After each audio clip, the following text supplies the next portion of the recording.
দুৰ্নীতিমুক্ত গঢ়ি তোলাৰ কাৰণে কিমানজন বিষয়া কৰ্মচাৰীক গ্ৰেপ্তাৰ কৰিছে, এই বিষয়া কৰ্মচাৰীসকলৰ বৰ্তমান চাকৰি আছেনে তেওঁলোকক বৰখাস্ত কৰিছে, তেখেতসকলৰ সম্পত্তি বাজেয়াপ্ত কৰিছে নে কৰা নাই, এইসমূহ প্ৰশ্নৰ উত্তৰত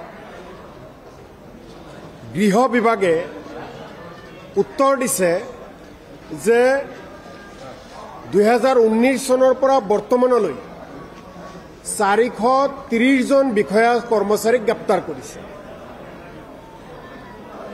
কৰিছে ঠিকে আছে।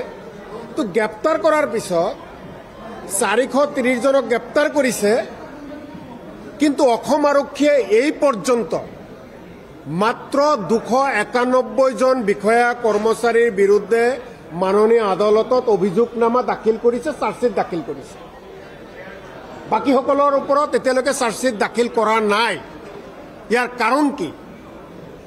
দ্বিতীয়তে, যেহেতু আয়তকৈ সম্পত্তি বেছি হিচাপে গ্ৰেপ্তাৰ কৰিছে, গতিকে যিখিনি আয় তাতকৈ বেছি সম্পত্তি দুৰ্নীতি কৰিছে, গতিকে দুৰ্নীতি কৰা সম্পত্তি বাজেয়াপ্ত কৰিব লাগে চৰকাৰে।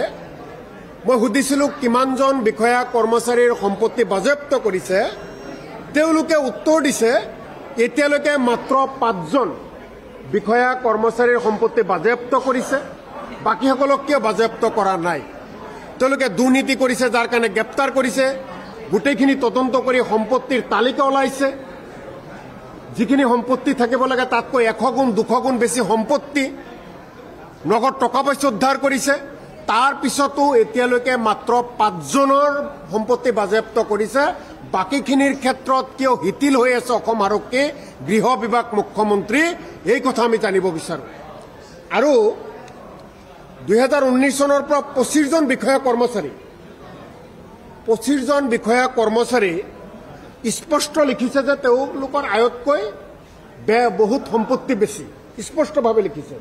কিন্তু সেই হিচাপে তেওঁলোকক কোডত এই 25 জন আৰু টোটেল যিটো 430 জনৰ কথা যেতিয়া উল্লেখ কৰা যায়, এইসকলৰ বৰ্তমান কি হৈ আছে, ইয়াতে তেওঁলোকে উত্তৰ দিছে আদালতৰ ট্ৰায়েল চলি আছে। অৰ্থাৎ গৃহ বিভাগে বা যিসকল সন্থাই গ্ৰেপ্তাৰ কৰিছে, অভিযুক্তসকলৰ ওপৰত আদালতত যি ধৰণে ভূমিকা পালন কৰিব লাগে ৰাজ্য চৰকাৰে, সেই ভূমিকা কৰবাত না কৰবাত হেমাহি কৰিছে, যাৰ কাৰণে এতিয়াও তেওঁলোকক আদালতে দোষী সাব্যস্ত কৰা নাই।